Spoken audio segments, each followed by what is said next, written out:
নারী পুরুষের আপনি আবাসনের ব্যবস্থা করেছিলেন।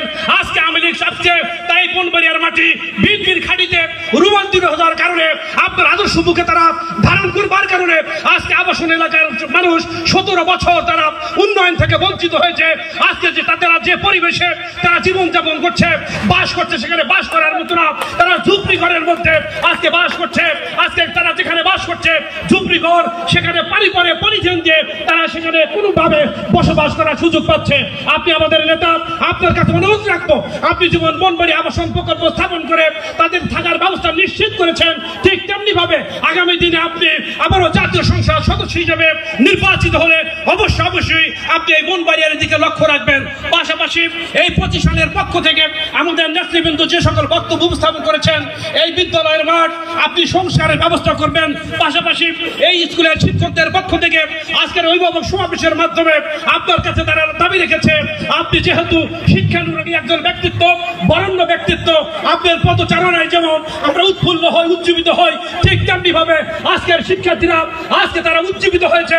আমি দৃঢ়ভাবে বিশ্বাস করি 1979 সালের 1 জানুয়ারিতে শহীদ রাষ্ট্রপতি জিয়া রহমান যেমন শিক্ষাঙ্গনের সন্ত্রাস দুর্নীতি মুক্ত করবার জন্য তারা ছাত্রদল গঠন করেছিলেন, ঠিক তেমনি ভাবে শিক্ষক প্রগতির মূল মন্ত্রে উৎপাদনমুখী শিক্ষা ব্যবস্থা কায়েমের লক্ষ্যে শহীদের আদর্শ বুকে লালন এবং ধারণ করে তারুণ্যের অহংকার তারেক রহমানের প্রতি শ্রদ্ধা রেখে, আপনার প্রতি শ্রদ্ধা রেখে এই শিক্ষার্থীরা ইনশাআল্লাহ ছাত্রদলের পতাকায় তারা উজ্জীবিত হবে, সমবেত হবে, এটাও ছাত্রছাত্রীদের কাছে আমরা প্রত্যাশা করছি। তাদের পক্ষ থেকে দাবি এসেছে আপনি এখানে একটি কম্পিউটার ল্যাব স্থাপনের ব্যবস্থা করবেন।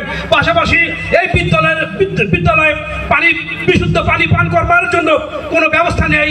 আপনি ইনশাআল্লাহ আগামী দিনে আপনার কাছে আমরা দাবি রাখবো কম্পিউটার ল্যাব স্থাপনের পাশাপাশি এখানকার ছাত্রছাত্রীরা যেন বিশুদ্ধ পানি তারা পান করতে পারে, সে বিষয়টি আপনি মাথায় রেখে একটি বিশুদ্ধ পানির পাম্প স্থাপন করার ব্যবস্থা নিশ্চিত করবেন। এই আশা, এই প্রত্যাশা ব্যক্ত করে আপনার আগমনকে আবার আমি আমার ব্যক্তিগত পক্ষ থেকে, বনবাড়িয়া গ্রামবাসীর পক্ষ থেকে, সিরাজগঞ্জ জেলা এবং সংঘ থানা বিএনপির পক্ষ থেকে এবং বনবাড়িয়া গ্রামের সকল পর্যায়ের নেতাকর্মীদের পক্ষ থেকে আপনার আগমনকে আবার আমরা অভিনন্দন ও ধন্যবাদ জানিয়ে আমি আমার বক্তব্য এখানেই শেষ করছি। আল্লাহ হাফেজ। বাংলাদেশ জিন্দাবাদ। শহীদ জিয়া হক, বেগম খালেদা জিয়া জিন্দাবাদ, তারেক রহমান জিন্দাবাদ, এম আকবর আলী জিন্দাবাদ, জিন্দাবাদ, জিন্দাবাদ।